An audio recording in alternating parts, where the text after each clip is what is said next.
नमस्कार, यूपी 9 बजे में आप सभी का स्वागत है। मैं हूं आपके साथ शीनम शर्मा। 9 बजे की तमाम बड़ी खबरें आपको बताएंगे। सबसे पहले बात करेंगे मुलायम सिंह यादव की सेहत की।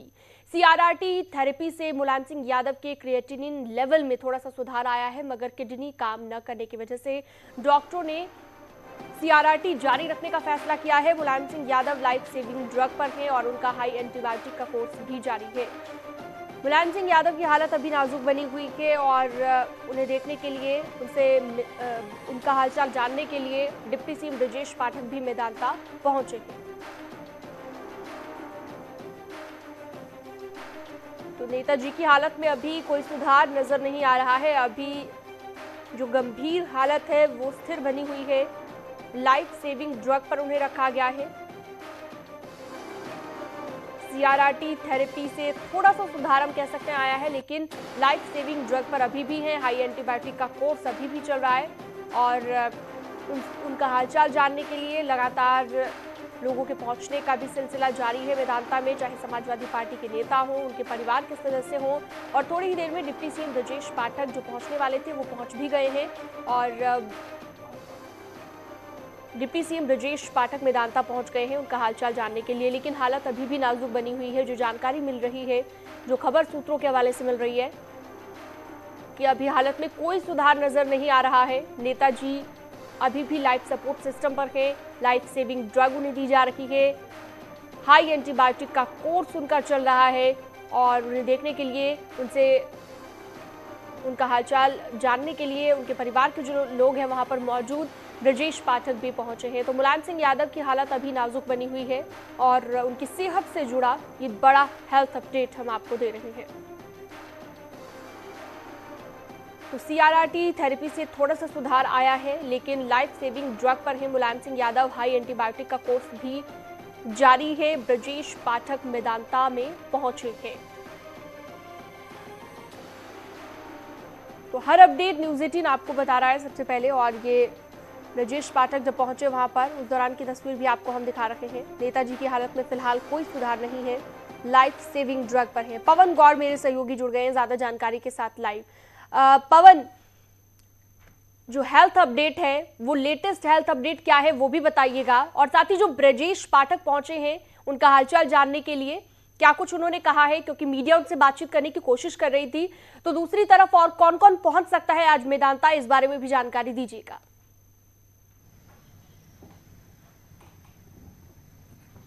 देखिए, सबसे पहले अगर नेताजी के हेल्थ अपडेट की अगर बात कर लें तो स्थिति अभी भी चिंताजनक बनी हुई है। हालांकि डॉक्टरों के द्वारा लगातार प्रयास किया जा रहा है स्थिति में सुधार लाने के लिए। उनको आईसीयू पे पिछले 5 दिन हो गए, रविवार से ही वो आईसीयू पे हैं, वेंटिलेटर सपोर्ट पर रखे हुए हैं।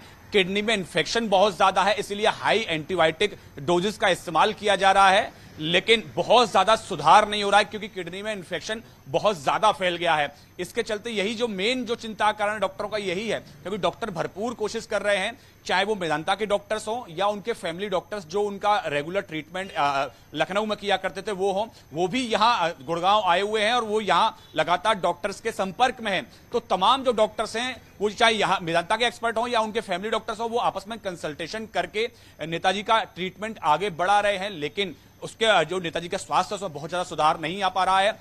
नॉर्मल डायलिसिस होती है, उसकी जगह सीआरआरटी थेरेपी का इस्तेमाल किया जा रहा है डायलिसिस करने के लिए। हालांकि उससे थोड़ा सा क्रिएटिनिन लेवल जो है, किडनी में जो इन्फेक्शन के बाद में क्रिएटिनिन लेवल जो बॉडी में है वो बहुत ज्यादा बढ़ गया था। तो सीआरआरटी थेरेपी के बाद में उसका क्रिएटिनिन लेवल जो है उसमें थोड़ी सी कमी जरूर आई है, लेकिन फिर भी हालत में अभी बहुत ज्यादा सुधार नहीं है। लगातार डॉक्टरों का प्रयास जारी है, लेकिन ये परिवार के तमाम लोग हैं उनको लगातार ये उम्मीद है कि नेताजी बहुत जल्दी स्वस्थ होकर वापस आएंगे।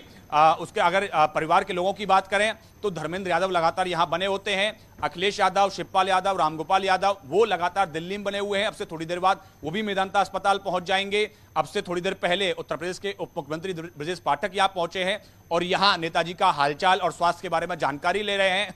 सबको उम्मीद वही है, सबकी कामना वही है कि नेताजी जल्दी से जल्दी स्वस्थ होकर वापस फिर से राजनीति के मैदान के आकर फिर से अपनी राजनीति की पारी का शुरुआत करें। खुद प्रधानमंत्री ने अखिलेश यादव से बातचीत करके नेताजी का स्वास्थ्य जाना। उत्तर प्रदेश के मुख्यमंत्री हैं योगी आदित्यनाथ, उन्होंने स्वास्थ्य जाना। हरियाणा के मुख्यमंत्री मनोहर लाल खट्टर परसों यहां मेदांता अस्पताल पहुंचे और अखिलेश से मिलकर उन्होंने नेताजी के स्वास्थ्य का हालचाल जाना, क्योंकि नेताजी का कद जो है राजनीतिक वो बहुत बड़ा है। तो अक्रॉस द पार्टी सिस्टम, जो कोई किसी भी पार्टी का नेता हो, कांग्रेस का नेता हो, बीजेपी का नेता हो, चाहे समाजवादी पार्टी के नेता और कार्यकर्ता हो, सब लोग लगातार यहां मेदांता अस्पताल पहुंच रहे हैं, नेताजी का हालचाल जान रहे हैं। हाल ही में जो करहल से अखिलेश यादव के सामने चुनाव लड़े थे एसपी सिंह बघेल, राजनीतिक प्रतिद्वंदी जरूर हैं, केंद्र सरकार में मंत्री हैं, लेकिन जैसे ही उनको खबर लगी कि नेताजी मेदांता अस्पताल में भर्ती, तो वो भी मेदांता अस्पताल पहुंचे और अखिलेश से मुलाकात करके उन्होंने स्वास्थ्य का हालचाल लिया। तो नेताजी का जो राजनीतिक कद है ना, बहुत बड़ा है। 1967 में पहली बार विधायक बने थे और उसके बाद में आज तक किसी ना किसी पद पर लगातार बने हुए हैं। 3 बार उत्तर प्रदेश के मुख्यमंत्री रहे, 1 बार देश के रक्षा मंत्री रहे और अभी भी मैनपुरी से सांसद हैं। तो उनका राजनीतिक कद बहुत बड़ा है। खुद आपने देखा 2019 के लोकसभा चुनाव से पहले जब प्रधानमंत्री संसद भवन में उनसे मुलाकात करते हैं तो वो प्रधानमंत्री नरेंद्र मोदी को फिर से प्रधानमंत्री बनने का आशीर्वाद दे देते हैं। इतना बड़ा कद है मुलायम सिंह यादव का, तो इसलिए प्रधानमंत्री बहुत ज्यादा सम्मान करते हैं। जैसे प्रधानमंत्री को पता लगा उनकी तबीयत खराब है तो तुरंत उन्होंने अखिलेश यादव से बातचीत की और हर संभव मदद का आश्वासन उन्होंने अखिलेश यादव को दिया। बिल्कुल आप सही कह रहे हैं पवन, राजनीतिक कद उनका इतना बड़ा है कि जो है हर कोई उनके लिए दुआ कर रहा है, चाहे वो कोई भी इंसान हो, लगातार उनके लिए दुआएं की जा रही है, प्रार्थनाओं का दौर जारी है। लेकिन अगर डॉक्टर्स की बात करें हम पवन, तो डॉक्टर्स किस तरह से जो है अब आगे बढ़ रहे हैं, क्योंकि कुछ एक्सपीरियंस डॉक्टर्स से भी मदद ली जा रही है, लखनऊ के डॉक्टर्स हों या फिर गुरुग्राम में मेदांता में ही डॉक्टर्स हों, तो बहुत सारे डॉक्टर्स से एडवाइस लेकर अब उनके इलाज को आगे बढ़ाया जा रहा है, ये भी जानकारी मिली थी।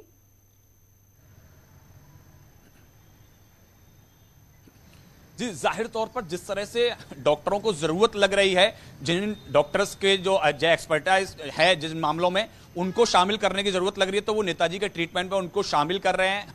पहले सुशीला कटारिया जो हैं, जो नेताजी का रेगुलर ट्रीटमेंट करती थी, उनका एक पैनल जांच कर रहा था। उसके बाद में जो आईसीयू के जो डॉक्टर्स हैं, हेड हैं जो वो यतिन मेहता, उनका पैनल उसमें ट्रीटमेंट करने लगा। उसके बाद में नितिन सूद इसमें जोड़े गए। सीनियर डॉक्टर्स इस वक्त कमान संभाल रहे हैं और हम उम्मीद करते हैं कि जल्द ही नेताजी स्वस्थ होकर वापस हम सबके बीच लौटे। पवन, आपका बहुत शुक्रिया, आपने ये तमाम जानकारी दी।